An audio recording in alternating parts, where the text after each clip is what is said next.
My parents got divorced when I was 6. I can't thank them enough for that.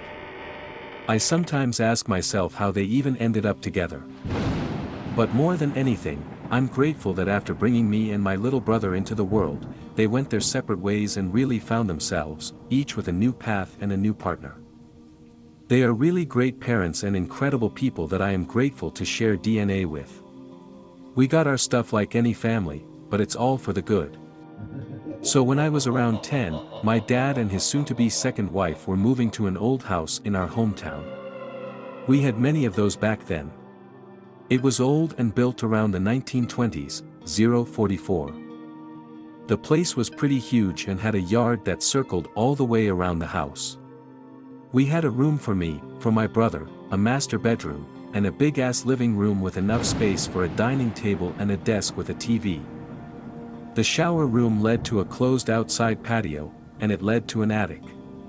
Like any good spooky story, I only went there once when my dad was showing me around, but never felt any need to go back up there. Fortunately, there was no basement. Our parents shared custody of us, so we were only there half of the week, 124. I remember one of my first sensations in that house was the uneasy feeling in the living room, feeling that I was being watched and very vulnerable. I was pretty rational for my age and thought that the size of the whole space was too big, and that is what made me feel that way. It was around that week when I woke up in the middle of the night to a large bang. Some old night dress fell down in the attic, waking up the entire house. Before I could understand anything, I saw my dad in his shorts holding his Mag Light Police Edition flashlight in one hand and his registered Glock 17 pistol in the other, 203. He told me and my little brother to stay in the room for a while. He was convinced someone had broken into the house, and he was fully fixed on defending his family. Now my dad is pretty brown in complexion, but he came back from the attic as white as a brown man can be. There was no one there, yet the big old dresser somehow fell by itself. That thing weighs at least 40 kilos. So, what the hell, never mind. We keep it rational. But that uneasy feeling never went away. We kept hearing footsteps from the attic, big, firm ones, like someone marching with boots up there, 253. I kept feeling like I'm being watched around the living room and kitchen. I only felt safe in my room, so I just ran to it whenever I felt like paranoia was overwhelming. The bathroom and shower doors kept shutting violently in my face, sometimes missing it by only a centimeter. I blamed the air pressure of the old house. The slams were violent and intentional. I'd leave the shower and boom, both doors slam in my face, and I'm running with terror to my room again. I was a big fan of horror films already at that age, and I was vigilant about letting it get to my head too much. I kept rationalizing everything, even the dreams, even when I was screaming in terror. I remember vividly one terrible nightmare, 351. I was standing in some place that looked a bit like some desert town, and I am just facing a big humanoid figure with a bird's head and wings but a human's body. Years later, I saw that same thing on Mesopotamian hieroglyphs. The figure then started to flap its wings aggressively, sucking away all of my air at once.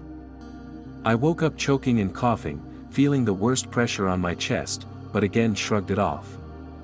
Taking a shower the same week, I saw something moving around the patio but decided to ignore it. I'm tired of my overactive imagination at this point.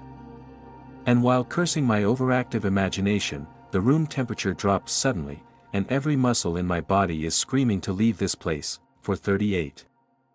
I took my towel and ran wet and terrorized to my room, hearing the door slamming behind me while I ran. I got dressed frantically, took my bike, and went cruising for hours. I didn't want to be at that place, at least not until my dad was back from work.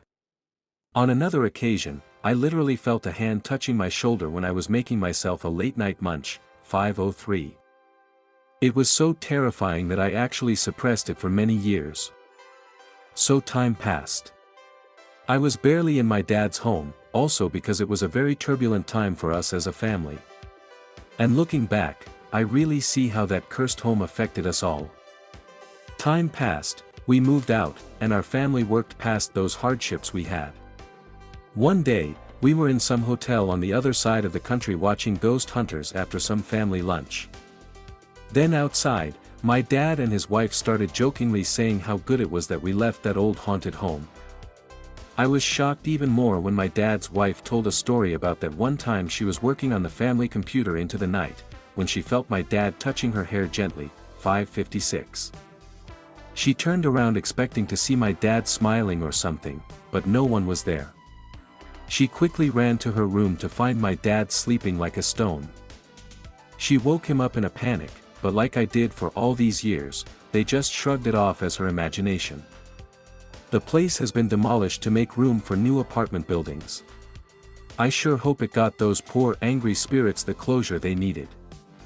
I can really sense bad energy nowadays, and I'm thankful for all these experiences, as terrifying as they were.